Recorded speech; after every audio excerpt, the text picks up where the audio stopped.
नमस्कार मु शांतनु त्रिपाठी आपण को स्वागत करुच्ची मो चैनल माइथोलिट शरण को।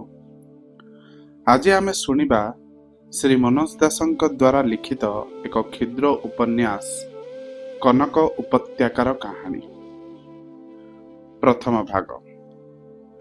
बहु बहु काल तले थिला एक राज्य नाम तार कनक उपत्यका। ताकू बेढ़ी रही प्रस्त प्रस्त उच्चरु उच्चतर पर्वत पर्वतमाला को आवरी रही घन अरण्य। उच्चतम पर्वत शिखर रे थिबा गछलता माने सतेअबा मेघामालांक बुकुरे गेल्हा शिशुंक भली मुंड गुंजी निदरे सोई रहुथिले। मेघ माने सतरे से उपत्यका को भल पाउथिले। सेमानंक आगमन रे मयूर माने अक्लांत नाचुथिले। वर्षा हेले पर्वतमाला भितरे झरणा मान किए बा रूपेली फीता भली तो किए बा सिंहर सुनेली केशराशि भली झरी आसुथिले घन घन मेघडंबरु ताल देई। लोके सुखरे थिले। खाली जेउ माने हिंस्र शिकारी भली सुख पछरे दौड़ुथिले सेही मानक मुहरे सुखर आभास नथिला। सेमाने हेले राजा ओ तांको अमात्य वर्ग। प्रजांक सुख सुविधा लागि विज्ञ मंडली नाम देई राजा गोटे समिति करथिले। प्रथम बैठक रे ही सदस्य माने जो सर्वसम्मत प्रस्तावटी ग्रहण कले ताहा हेला राजांक सुखरे प्रजांक सुख। राजा मुग्ध हेले और विज्ञ मंडलीर नाम बदलाई रखिले अति विज्ञ मंडली। द्वितीय बैठक रे अति विज्ञ माने स्थिर कले कि राजांक सुख पाई नित्य नूतन व्यवस्था हेबा चाहिए। से दिगरे एक अभिनव पदक्षेप रूपे दरबारी गायक मानकु शीर्षासन करुथिबा अवस्था रे गीता बोलिबार निर्देश दियागला। फल भल हेला। राजा हसिले। उपत्यकार अधिवासी माने थरे थरे राजनगर पश्चात रे थिबा पर्वतमाला आड़े दृष्टिपात करी दीर्घ निश्वास पकाउथांती। पिता पितामहंक ठारू सेमाने सुनिथांती एक किंबदंती। एकदा से राज्यर तरुण राजा स्वयं थिले जने शिल्पी तथा साधक। अरण्यमय पर्वतमाला गहन रे ध्यानस्थ थाई से थरे जानिबा को पाइथिले कि तही भितरे लुचि रही एक सुनार पहाड़। से किछि सुना आनी गोटे सुंदर प्रतिमा गढ़िथिले। ताकू देखिथिले अल्प केते जण। सेमाने कहुथिले से नारी मूर्तिर सौंदर्य अवर्णनीय अतुलनीय। तरुण शिल्प राजा से मूर्ति को जनसाधारण आगरे उद्घाटन करने निमंते एक शुभ प्रभात निर्णय करथिले। किंतु हाय सेते बेलकु तांको कनक उपत्यकार सुखमय जीवन उपरे जवनिका नई आसुथिला। सिंहासन तथा सुना पहाड़ पाई लोभातुर होई तांको मंत्री प्रतिवेशी राजा सह षडयंत्र करी निशार्धरे हठात नीरव नबर उपरे चढ़ाऊ कला। से अंधकार रातिरे नबर रक्षी माने प्राणपणे लड़ई कले। किंतु सेतिकी बेले घटिला एक अघटन। हेला भूमिकंप। विशाल शिलाखंड मान छिटिकी आसी दुर्ग ध्वस्त विध्वस्त करिदेला। दुष्ट मंत्री समेत आक्रमणकारी माने लभिले जीवंत समाधि। किंतु शिल्पी राजा कुआडे गले केही कहि पारले नाही। तांको निर्मित सुवर्ण प्रतिमा भी कुआडे लुचि गला। एहार केतेक वर्ष परे केही केही केबे केबे अरण्य भितरे जने तपस्वी को देखुथांती। तांको सह से शिल्पी राजांकर कुआडे बहुत सामंजस्य थिला। तेबे से दिगरे केही विशेष अनुसंधान करि नथिले। अनेके किंतु धरि नथिले कि शिल्पी राजा दुर्ग पश्चात रे थिबा रहस्यमय जलप्रपात अतिक्रम करी चली जाइछंती। से जलप्रपात सेपटे थिला एक अंधकार गिरी संकट। थरे से प्रपात अतिक्रम कले मनीष आ लेउटी आसी पारे नाही। एहा ही थिला लोकंकर विश्वास। से जहा हेउ कनक उपत्यका को कबलित करिनेले से दुष्ट मंत्रीर सहायक पड़ोसी राजा।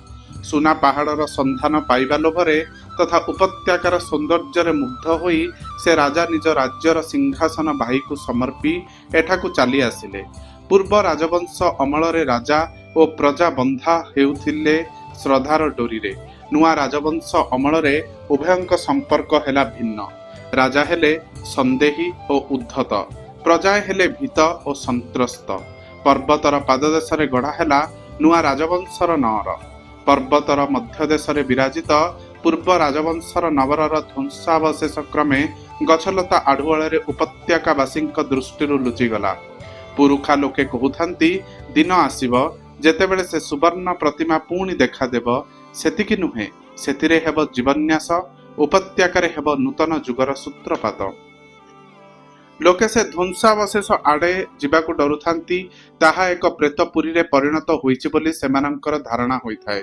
ତା ଛଡ଼ା ସେ ଅରଣ୍ୟମୟ ଅଞ୍ଚଳରେ ବାଘ, ଭାଲୁ ଓ ବିଷଧର ସର୍ପଙ୍କର ଅଭାବ ନଥାଏ। କିନ୍ତୁ ରାଜୁ କଥା ଅଲଗା।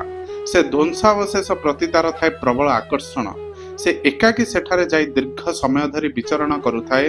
ଦିନେ ହୁଏତ ସେ ପଡ଼ିଥାନ୍ତା ବାଘ କବଳରେ, କିନ୍ତୁ ଠିକ୍ ସମୟରେ ସେ ଗୁମ୍ଫା ଭିତରେ ଲୁଚି ଯାଇ ପାରିଥିଲା।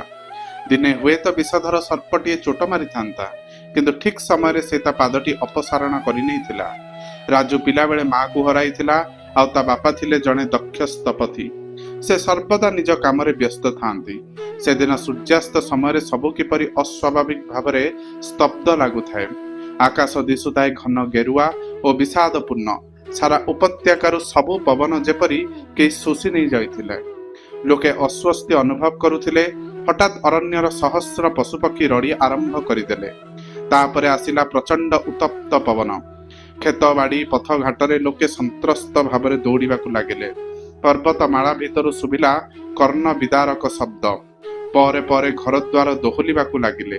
ଅବଶ୍ୟ ସେ ଭୂମିକମ୍ପ ବେଶୀକ୍ଷଣ ସ୍ଥାୟୀ ହେଲା ନାହିଁ କି ବିଶେଷ ଅନିଷ୍ଟ କଲା ନାହିଁ।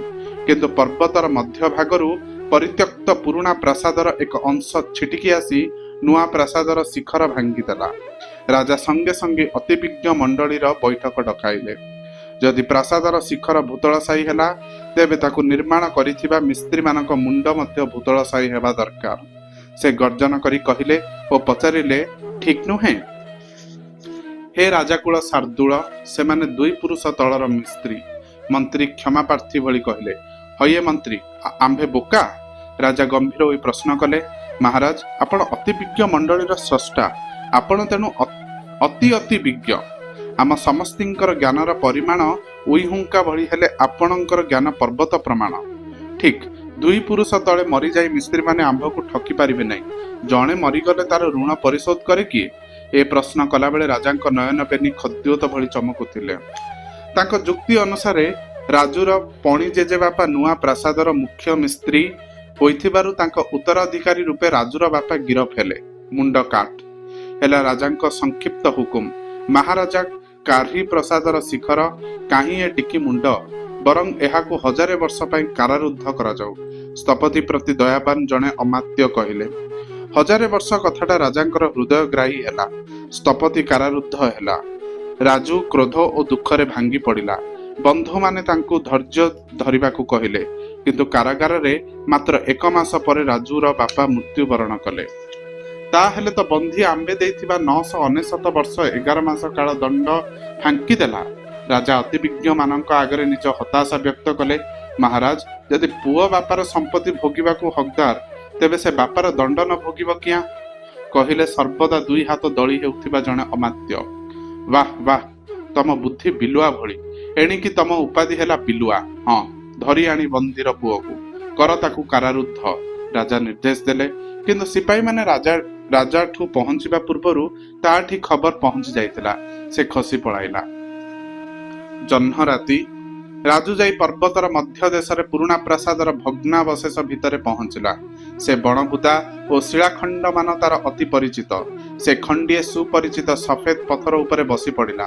ସେଇଠି ବସି ସେ କେତେଥର ଫୁଲମାନଙ୍କୁ ଗୀତ ଶୁଣାଇଛି, ଗୁଣ୍ଡୁଚି, ନେଉଳ ଓ ପ୍ରଜାପତିଙ୍କୁ ଗପ କହିଛି। ବାପା କଥା ମନେ ପଡ଼ି ତା ଆଖିରୁ ଲୁହ ଆସିଲା। ଖାଲି ଝିଙ୍କାରି ଓ ଗୋଟିଏ ପେଚାର ସାମୟିକ ଧ୍ୱନି ଛାଡ଼ିଦେଲେ ଚତୁର୍ଦିଗ ଥିଲା ନିସ୍ତବ୍ଧ। ବିତିଗଲା ଘଣ୍ଟାଏ। ହଠାତ୍ ତାର ମନେ ହେଲା ପଛରେ କିଛି ଅବା ଉଜ୍ଜ୍ୱଳ ଦିଶୁଛି। ସେ ବୁଲି ଅନାଇଲା। ଯେଉଁଠି କେବଳ ଅନ୍ଧାର ପାଷାଣ ଛଡ଼ା ସେ କେବେ କିଛି ଦେଖିନଥିଲା, ସେଠି ସେ ଜହ୍ନ ଆଲୁଅରେ ଦେଖିଲା ଏକ ଅପୂର୍ବ ନାରୀ ମୂର୍ତ୍ତି। ବାରମ୍ବାର ଅନାଇବା ପରେ ଯାଇ ସେ ନିଶ୍ଚିତ ହେଲା ଯେ ଏହା ଦୃଷ୍ଟିଭ୍ରମ ନୁହେଁ। ସେ ଉଠିପଡ଼ି ସେ ଆଡ଼େ ଅଗ୍ରସର ହେଲା। ପ୍ରତି ପଦପାଦ ପରେ ସେ ଅନୁଭବ କରୁଥାଏ ଅଧିକରୁ ଅଧିକ ବିସ୍ମୟ। କି ଦୀପ୍ତିମାନ ସୌନ୍ଦର୍ଯ୍ୟ! ମୂର୍ତ୍ତି ହାତରେ ଥିଲା ପଦ୍ମ ଫୁଲଟିଏ। ବେଶୀ ପାଖକୁ ଗଲେ ମୂର୍ତ୍ତି ଚମକି ପଡ଼ିବ ଓ ପଦ୍ମ ଫୁଲଟି ତଳେ ପଡ଼ିଯିବ କି? ରାଜୁ ମନରେ ଦେଖା ଦେଉଥାଏ ଏଭଳି ଆଶଙ୍କା। ତାର ମନେ ହେଉଥାଏ ଆଖି ସତେ ଅବା ହୃଦୟ ତାର ଉଛୁଳି ଉଠୁଛି। କିଏ ଦେଖିବାରେ ଏଭଳି ଆନନ୍ଦ, ଏଭଳି ସିଂହରଣ ଥାଇପାରେ ବୋଲି ସେ କେବେ ବି କଳ୍ପନା କରିନଥିଲା। ମୁହୂର୍ତ୍ତକ ପରେ ତାର ମନେ ପଡ଼ିଗଲା କନକ ଉପତ୍ୟକାର କିମ୍ବଦନ୍ତୀ। ଅତୀତର ଶିଳ୍ପୀ ରାଜା ଏକ ସୁବର୍ଣ୍ଣ ପ୍ରତିମା ଗଢ଼ିଥିବା କଥା। ଭୂମିକମ୍ପ ନିଶ୍ଚୟ ଲୁକ୍କାୟିତ ପ୍ରତିମାକୁ ଦୃଶ୍ୟମାନ କରିଛି। ତାର ଆହୁରି ବି ମନେ ହେଲା ସେ ଯେପରି ସେ ମୂର୍ତ୍ତିକୁ ପୂର୍ବରୁ ଦେଖିଛି। ଆଶ୍ଚର୍ଯ୍ୟ, କାରଣ ସେ ମୂର୍ତ୍ତିର କୌଣସି ଛବି ଦେଖିବାର ପ୍ରଶ୍ନ ବି ନଥିଲା। ନୂଆ ରାଜବଂଶ ଅମଳରେ ରାଜ୍ୟରୁ ଶିଳ୍ପ, ଅଙ୍କନ ଇତ୍ୟାଦି ବିଦ୍ୟା ଲୁପ୍ତ ହେଉଥିଲା। ସେ ଯାଇ ମୂର୍ତ୍ତିଟି ଛୁଇଁଲା। ଆନନ୍ଦ ଓ କୃତଜ୍ଞତାରେ ଭରିଗଲା ତାର ହୃଦୟ। ସେ ବୁଝିପାରିଲା ନାହିଁ କାହା ପାଇଁ ସେ କୃତଜ୍ଞ ଅନୁଭବ କରୁଛି। ହୁଏତ ଯେଉଁ ଶକ୍ତି ତାକୁ ବିପଦ ଭିତରୁ ଏ ସୁନ୍ଦର ପରିବେଶକୁ ନେଇ ଆସିଲା ତାହାରି ପାଇଁ। ରାଜୁ ସେ ପଦ୍ମ ସ୍ପର୍ଶ କଲା ଓ ତାପରେ ପଦ୍ମ ଧାରଣ କରିଥିବା ସୁନାର ସୁନ୍ଦର ଅଙ୍ଗୁଳି ଗୁଡ଼ିକୁ। ମୂର୍ତ୍ତିର ଏ ଅଙ୍ଗୁଳିରୁ ମୁଦିଟିଏ ଖସି ଆସି ତା ନିଜ ଅଙ୍ଗୁଳିରେ ପିନ୍ଧି ହୋଇଗଲା। ତୀବ୍ର ପୁଲକ ଓ ବିସ୍ମୟରେ ସେ ଯେପରି ଅଚେତ ହୋଇଯିବ। ସେ ବସି ପଡ଼ିଲା। ତାର ମନେ ହେଲା ସେ ତନ୍ଦ୍ରାଚ୍ଛନ୍ନ ହୋଇଯାଉଛି। ଏ ମୂର୍ତ୍ତିରେ ଜୀବନ ସଞ୍ଚାର ହେବ ଚାହଁ। ସେଇ ଅବସ୍ଥାରେ ସେ ଶୁଣିଲା ଏ ପ୍ରଶ୍ନ। ହଁ, ଚାହେଁ। ସେ ଉତ୍ତର ଦେଲା, ତେବେ ମୂର୍ତ୍ତି ଯେପରି ସୁରକ୍ଷିତ ରହିବ ସେତକ ବ୍ୟବସ୍ଥା କରି ତମେ ଏ ଝରଣା ଟପି ଚାଲିଯାଅ। ତମେ 3 ମୂଲକ ଅତିକ୍ରମ କରି ପହଞ୍ଚିବ ଏକ ଭିନ୍ନ ରାଜ୍ୟରେ। ଭେଟିବ ଜଣେ ଦେବୀଙ୍କୁ। ଜୀବନ୍ୟାସର ରହସ୍ୟ ସେ କହିଦେବେ। ଆଉ ଏ ମୂର୍ତ୍ତି ଜୀବନ ପାଇଲେ ତମେ ଯଦି ଏ କନ୍ୟାକୁ ବିବାହ ହେବାକୁ ଚାହଁ, ଦେବୀଙ୍କଠୁ ସେ ବର ବି ମାଗି ନେଇପାର, କହିଲା ସେ ଅପୂର୍ବ କଣ୍ଠସ୍ୱର।